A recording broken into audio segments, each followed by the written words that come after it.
place you go into and they tell you not to speak in tongues or you can't speak in tongues, they do not know the Word of God. Well, I'm getting bold now. You know why I can do that though? Because it says it right here. I'm not just brave, I just got the Word of God backing me up. The Word of God is very clear. Paul says, I speak in tongues more than ye all. Verse 19, yet in the church I had rather speak 5 words with my understanding than by my voice I might teach others also than 10,000 words and an unknown tongue. Do you notice there is a balance? 5 to 10,000.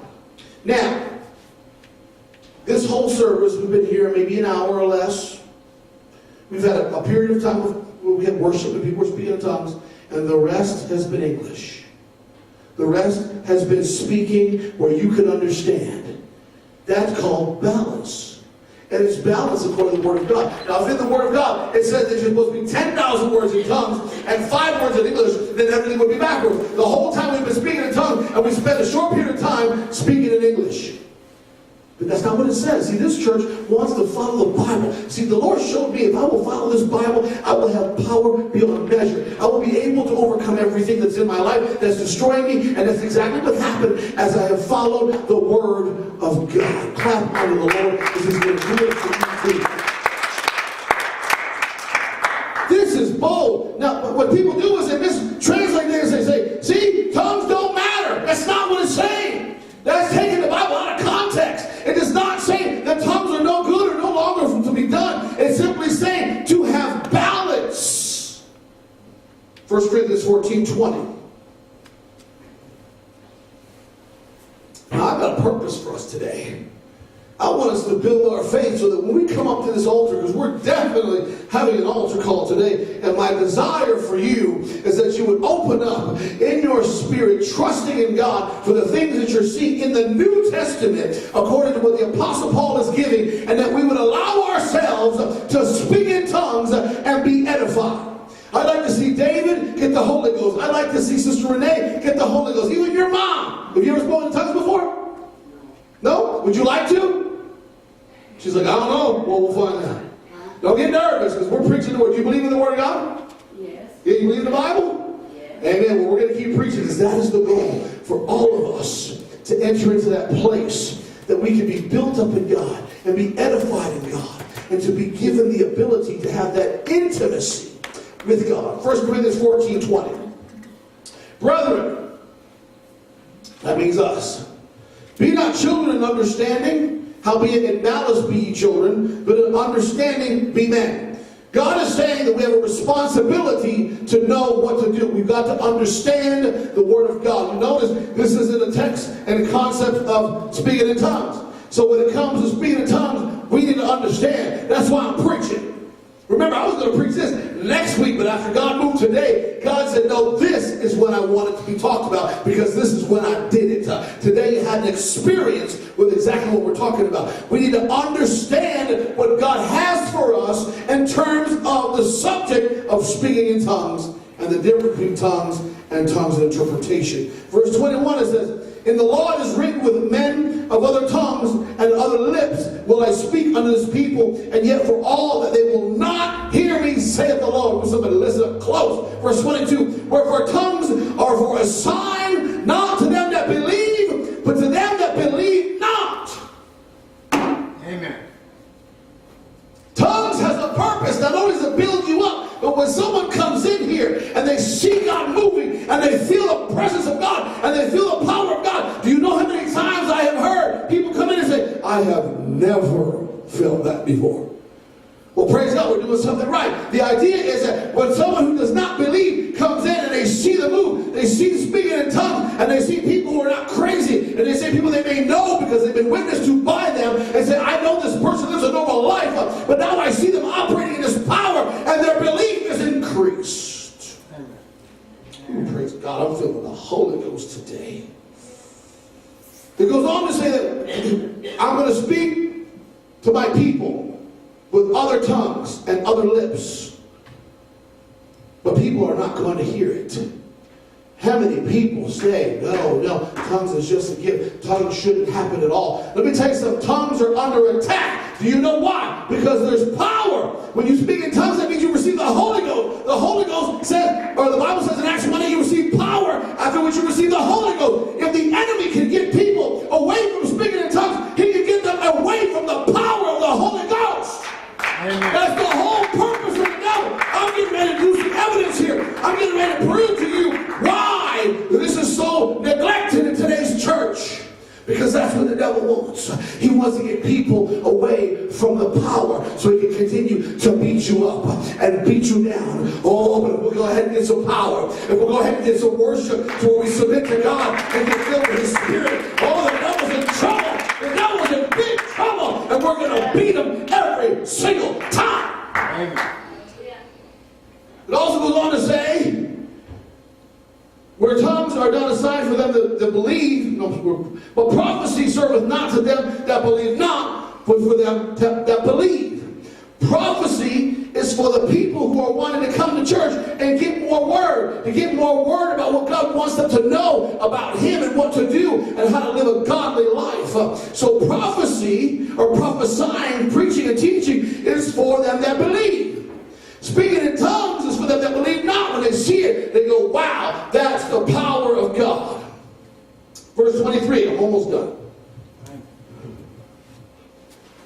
Good, I'm doing good. If therefore the whole church be come together in one place, verse 23, and all speak with tongues, and there come in those that are unlearned and unbelievers, they will say, are they mad? Now look at all, if everybody would, let's say that somebody comes in new and everybody in this place is rat-tat-tat, yabba-dabba-doo, and I want to steal a Honda and all, they're just going, everybody's carrying on. Everybody. I'm not mocking tongues because I don't want to speak in tongues because it's not, I'm not speaking in tongues right now. But everybody's speaking in tongues. Someone walks in and goes, what's wrong with these people? They done gone crazy. They're just carrying on. Verse 24 says, but if all prophesy, and there come in one that believe not, or one unlearned, he is convinced of all, he is judged of all. When someone comes in who doesn't know anything, they don't believe they can hear the word and have faith. Paul is speaking to the church. Paul is trying to bring clarity about what tongues, it has a purpose. That's why it's not supposed to be taken out of the church. Verse 26. How is it then, brethren? When you come together, every one of you have a psalm, have a doctrine, have a tongue, have a revelation, have an interpretation, let all things be done to edify. Let all things be done to edify. You know what Paul's saying? Balance. Order. That the purposes of what God's supposed to do be done. We're not just doing whatever. God has a plan. When people come to church, this is actually the Corinthian church. This is what was going on in the Corinthian church. Remember, this letter is to the churches. Already repented, already baptized, already have the Holy Ghost. They're already an apostolic church. And Paul is preaching to them because there's some things going on in the church. There's people who go in there, and everybody's got a tongue. Everybody's got an interpretation. Everybody wants to sing something. Ever been in a church like that where everybody wants to do, and there's no order whatsoever. And so Paul was correcting the church with this letter to the First Corinthians, saying, hey, listen, this place is out of order. Everybody's trying to say something. Everybody's trying to do something. Everybody's got a tongue. Everybody's got interpretation. And when somebody comes in, there's going to be no understanding. It's going to be a big mess. And there's going to be no edifying. The purpose of God is not going to be fulfilled because this is out of order. That's what he's saying. Verse 27. If any man speak in an unknown tongue, let it be by two, or at the most by three, and that by course, and let one interpret. Now we're looking about, now it's going to tell us what tongues interpretation is about. The first thing it says is that let it be by two or three. So, and it says by course, which means in order. This is what it's talking about. If one person gives tongues, another person gives interpretation. If two people give tongues, two people give interpretation. If three people give tongues, then three people should be giving interpretation. It also may vary where one gives tongues, one gives interpretation, one gives tongues up to three. Or it could be three people give tongues and three people give interpretation. That's by course. It's in a specific order. If you have a fourth person after three people gave tongues, three people gave interpretation, whatever order, it could be two and then one and then one and one, however it is. in order. If a fourth person, remember, because it says everybody has a tongue, everybody has interpretation. Paul is giving order to the church. If a fourth person comes up and begins to give tongues or interpretation, or both, because one person can actually give both tongues or interpretation. If a fourth person sparks up in tongues or interpretation, is that of God? See, y'all don't want to answer. Is that of God if a fourth person begins to speak in tongues or interpretation? No. Why? Because it's not in order. It says 3. So if people are paying, if people know what they're doing in church, and they know the Word of God, and 3 tongues have already come out, 3 tongues interpretations already come out, in whatever order, by course, 1-1, 1-1-1, 2-2-1, however it is. If a fourth person starts carrying on, it is not God. As the pastor, I'll do one of 2 things. This is what I've been trained, and it's good to get some training. As a pastor, this is what I will do. So don't be offended if this happens to you. I'll watch to see if the person is just excited, but if it looks like they're feeling like they're operating in a gift, I'll just have everybody get up. Oh, I just feel cold. Everybody just get up. I don't need to look. Hey, Miss Brown, you need to cut that out. That's not a God. I don't believe that's how we're supposed to operate. I'll just simply have everybody get. Well, come on, let's just worship God together. Boom, everybody get up, and it drowns it right out. I wouldn't do that because it's the Word of God. This church must operate. Every church says they operate by the Word of God, but we're going to prove it today. We're using evidence to prove how we operate in the Word of God. Verse 28 says, but if there be no interpreter, let him keep silent in the church and let him speak to himself and to God. So let's say that someone speaks in tongues. It comes out. And there's no interpretation. Let's say that it was given to Amy, but Amy's not feeling well, and she's having a hard day, and she's a little nervous, and she's not sure if it's her, and she's double kind of second guessing it, and she doesn't give it. By the way, she's not going to be punished or anything. We don't get the blessing, but she's not going to get punished if it's going to someone else or it won't come at all. Then that person is supposed to bring it back down. And I'm not training you, by the way. I'm not training you what to do in this church. I'm showing you the Word of God. I'm showing you what God says is the proper order. And you know what's funny is, today when we had tongues of interpretation, and this happens a lot, I'm just showing you today because it's important, because this is a newer church and people are not as familiar with tongues. But if you notice, I didn't teach this, and this is exactly how it happened today. I didn't have to get up and give you a sermon on how to do this, and just about every time we did it for years and years, the Lord would move in the gifts, and it would happen just that way. But if something gets out of order, the ministry knows how to deal with it. Now, if there's no interpretation, keep silent. Now, this is where the third and also terrible misconception and false teaching of tongues is, as they say, because they believe speaking in an unknown tongue is a gift, they'll say people can't speak in tongues unless there's an interpretation because of the scripture. But they don't realize this is not talking about an unknown tongue. Why? Because unknown tongues are not to be interpreted. No one knows. It's not for me. No one knows what to speak of. So when they're talking about this, this is talking about the gift of tongues and interpretation. If there's a gift of tongues given, the gift of interpretation is not given, then the person's supposed to be silent. Not if there's an unknown tongue and there's no interpretation, then the person speaking an unknown tongue has to be silent. No! That's not Bible. And that's where people get it confused so much. Oh, they're speaking in your church, they're speaking in tongues. If there's no interpretation, they have to be quiet. They're unlearned. They don't know the Word.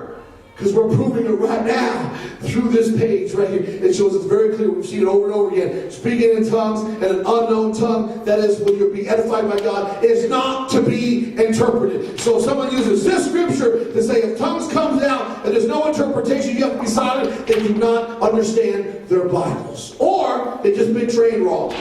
Happens all the time. Somebody get excited about it. God is showing us the Word of God.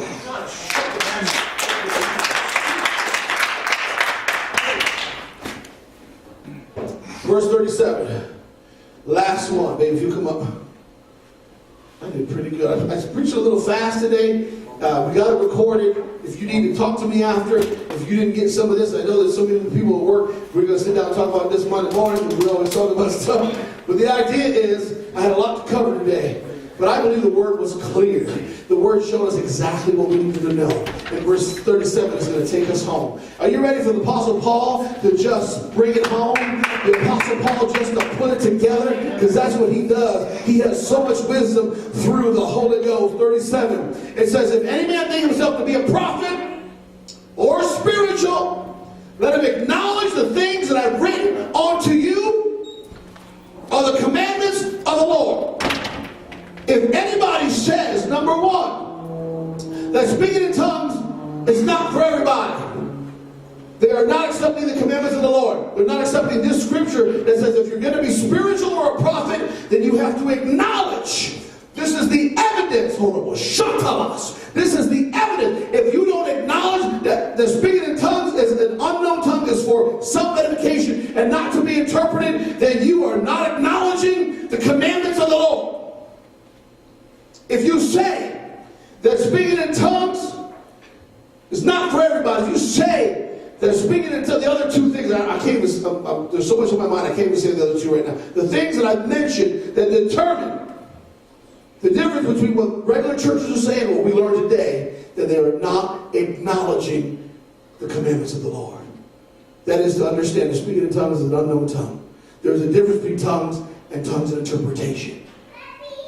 Very simply. Verse 38.